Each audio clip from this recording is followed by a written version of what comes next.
I thought that was the whole game was our fouling. We've talked about it, not giving up easy points in this series, how important that is, and then the ability to to get into the open floor. And if you're fouling and you're not able to play at your tempo, and you end up giving up 29 points at the foul line. So to me, a lot of stuff we can talk about, but the fouling is pretty much the game, and we got to do better. What did you see there? Was it a bunch of reaching? A lot of reaching. A couple of verticality plays where we didn't stay vertical. We swiped down. We were not as sharp as we have been earlier in the series. How about Draymond's sixth? Because that one didn't seem to be one of the worst fouls, but it obviously changed the game. Yeah, I haven't seen the replay, but it's always an accumulation of fouls, and so him picking up his sixth was crucial. Obviously, he's one of the best players in the league, especially down the stretch of a playoff game on the road. With that said, we had our chances. Really proud of the guys for the effort. They really fought and gave themselves a chance. But I thought it started too late. We had a very poor first half between the fouling and the turnovers. I think we had 10 or 11 turnovers at halftime, or maybe more. And it took us a long time to get going, so we didn't play our game tonight, and Denver played really well, and they deserved to win. What did you sense was causing the turnover? Was there some rushing or some? Too much dribbling, way too much dribbling, and not just moving the ball on to the next guy and letting him make the play. And I thought we took some gambles that we didn't need to take as well. But again, second half, we didn't turn it over much. We took care of it. We played a lot smarter. We moved the ball. But you can't expect to win a playoff game on the road only playing one good half. What did you think of John Kanika? JK did a great job. We called on him because we were kind of stuck in mud, and he came out there and did a really good job for us. You mentioned the fouling. You seemed to have some success when you went to zone, and you went to it again late. What did that do? How did that change the dynamic for you guys?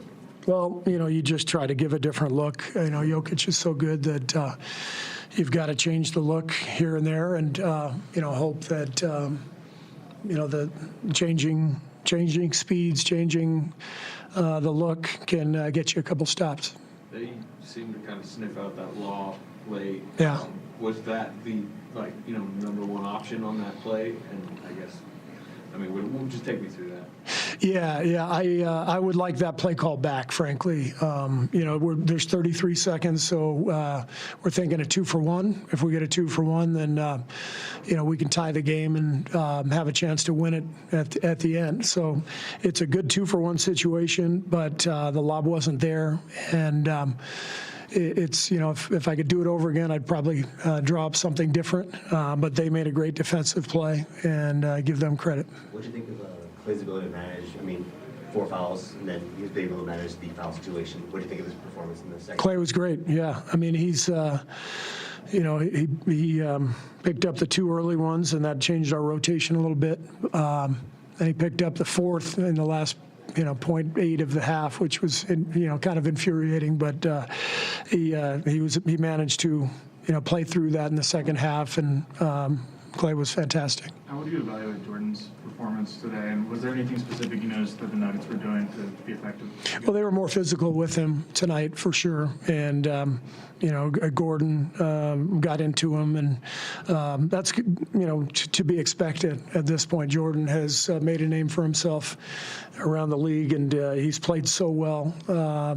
So teams are going to start throwing a lot of stuff at him, including physicality and trying to get under his skin a little bit. So good experience for Jordan. He's got to go through it to feel it, and then he'll respond in Game 5. 37 minutes for Steph. Is that a little bit higher than you were comfortable, or? I was perfectly comfortable with that. Yeah. That would, if he can play that much, you presume he should be able to be back in the starting lineup. Do you expect? Yeah, we'll talk about that the next couple of days. We play Wednesday, right? Yeah, so we'll have tomorrow off. The team will have tomorrow off, and then practice Tuesday, and we'll kind of regroup and figure out what we're going to do for Wednesday. You guys have been in a lot of these close games all year. Is it good for them to get this experience trying to close out a team in the playoffs? Some of the guys who have been through it. It's great. It's a great experience tonight. We needed that. I felt like we got completely away from the game plan tonight in the first half because I think we were almost too anxious to win the series. And, that's why all the fouls and turnovers, we got sort of we took ourselves out of the game because we were too excited. And part of winning playoff basketball games on the road is executing, being poised, understanding what's happening, and sticking to the game plan. So between the turnovers and the fouls, the back cuts, they had more back cuts tonight than I think they did the entire series. So, like I said, we didn't deserve to win, but now you take that, put it in your back pocket, and you've got it in the memory bank for, the next time we're in that situation. But the focus now goes to, heading home and getting back in front of our fans. This is the situation you want in any playoff series when you're hosting. Sweep the first two, get 1 out of 2 on the road, and go home with a chance to clinch. So we're right where we need to be. If you take Steph out of the equation, his 33 points, the bench only had a combined 10 points, with Kuminga having 9 of those. Just how much more do you need to see from them to contribute more? Every game is different, every game is different, and different things happen. You adjust accordingly, and our bench has been great all year. Tonight we got stuck in mud out there, so we made some changes and changed the rotation up a little bit. But I'm very confident in our bench. What was the thought process going with Porter late after Draymond fouled out? Floor spacing, and intelligence. He's been around. He's played in a lot of playoff games.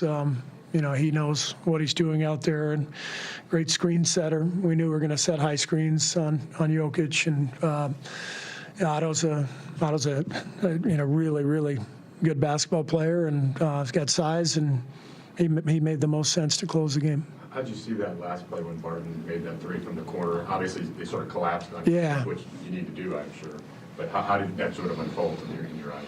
Well, yeah, we collapsed on Jokic and then rotated, and he made the perfect pass. So it's what he does, and Barton knocked it down. So give him credit.